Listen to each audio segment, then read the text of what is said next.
રાજકોટથી એક આશ્ચર્યજનક ઘટના સામે આવી છે, જ્યાં એક યુવાન ડોક્ટરે શંકાસ્પદ આપઘાત કર્યો છે અને એની પાછળની શું વિગતો છે, આવો જાણીએ. નમસ્કાર, હું છું અંજલિ રાવલ અને તમે જોઈ રહ્યા છો ન્યૂ ભારત ન્યૂઝ.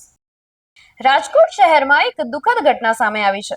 AIIMS હોસ્પિટલમાં અભ્યાસ કરતા 26 વર્ષીય ઇન્ટર્ન ડોક્ટર રતનકુમાર મોહનલાલ મેઘવાડે ટ્રેન નીચે ઝંપલાવી આપઘાત કરી લીધો હોવાની ઘટના સામે આવી છે.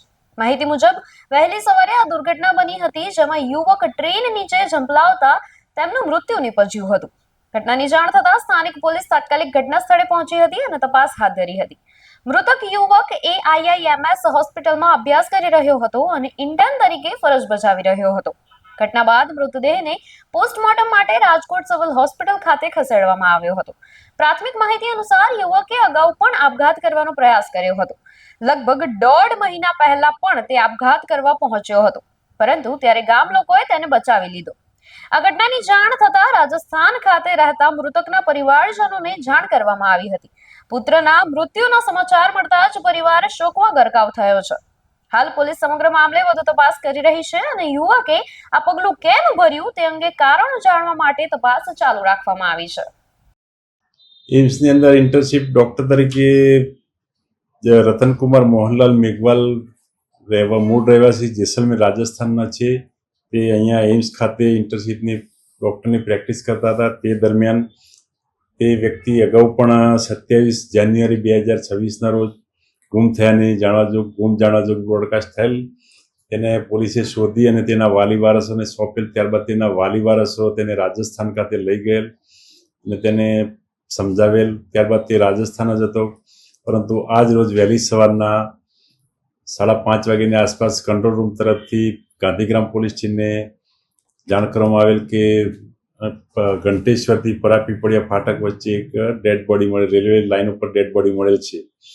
જેનો સ્થાનિક પોલીસ જઈ અને ત્યાં તેનું ઇન્ક્વેસ્ટ પંચનામું કર્યું, તેમજ તેનું PM કરાવ્યું, તેના વાલી વારસોનો સંપર્ક કર્યો અને તે જે જગ્યાએ રેલવે નીચે કપાઈ ગયેલ ત્યાંથી તેનું લેપટોપ, મોબાઈલ, તેના બીજી મેડિકલની ફાઇલ તેમજ તેનો મોબાઈલ, ID કાર્ડ વગેરે વસ્તુઓ મળેલ. સાહેબ, આપઘાત કરવા પાછળનું કંઈ કારણ જાણવા મળ્યું છે? આપઘાત કરવાનું પાછળનું હાલનું તો કોઈ કારણ જાણવા મળ્યું નથી. તેના વાલી વારસો આવ્યા બાદ તેના વાલી વારસો પણ તેની જોડેથી એક સુસાઇડ નોટ મળેલ છે, જેમાં ગોળ ગોળ વસ્તુઓ લખેલી છે બધી, પણ હજી ક્લિયર થતું નથી એમાં. એમની અંદર અમુક રાજસ્થાની મારવાડી ભાષા લખેલી છે, જેથી એના વાલી વારસો પાસે વંચાવી અને ક્લિયર કરવામાં આવશે. ના, એના વાલી વારસો રસ્તામાં જ છે. એ લગભગ સાંજે 5-6 વાગ્યા સુધી પહોંચી, 5-6 ને પણ 8 રાતના 8 વાગી જશે. સાહેબ, આ જ્યાં ઘટના બની છે તેને કોઈ વિદ્યાર્થીઓના કયા ક્લાસરૂમના કોઈ નિવેદનો લેવામાં આવશે કે નહીં? હા, લેવામાં આવશે. તેના વિદ્યાર્થીઓના તેમજ બીજા અન્ય સ્ટાફ છે, ત્યાંના બીજા મેડિકલનો સ્ટાફ છે, તેમના પણ નિવેદનો લેવામાં આવશે કે અગાઉ આ ઘટના પાછળ બનવાનું કારણ શું, ને એના તમામના નિવેદનો નોંધવામાં આવશે. આ જાન્યુઆરીમાં જ્યારે ગુમશુદા થયો હતો ત્યારે તેણે આપઘાતનો પ્રયાસ કર્યો હતો એવી ચર્ચાથી વાત સાચી છે કે નહીં? તે વખતે પણ પોલીસે ટ્રેસ કરીને રેલવે ટ્રેક નજીકથી જ પકડેલો, પરંતુ પછી તાત્કાલિક પકડવાથી અને શોધી કાઢવાથી એના વાલી વારસને બોલાવી અને થોડું એને સમજાવટથી એના વતનમાં મોકલી આપે. અહીંયા કોઈ વિદ્યાર્થીઓને પરેશાન કરતો હોય એવી કઈ માહિતી મળી શકે? એવી થોડી માહિતી છે હાલમાં. જ્યાં સુધી પૂરેપૂરું બધું તપાસ ના થાય ત્યાં સુધી કંઈ હાલ કહી ના શકાય. તો એક ઉજ્જવળ ભવિષ્ય ધરાવતા યુવક જે ડોક્ટર બનવાના હતા, ત્યારે એમની ઇન્ટર્નશિપ ચાલી રહી હતી, ત્યારે એમણે કેમ આ શંકાસ્પદ આપઘાત કર્યો છે એની વિગતો આગળ આપણે જાણીશું, અપડેટ આપણે જાણીશું. ત્યારે પોલીસ જે છે એ કામ કરી રહી છે, કાર્યવાહી ચાલુ છે અને તપાસમાં લાગી ગઈ છે.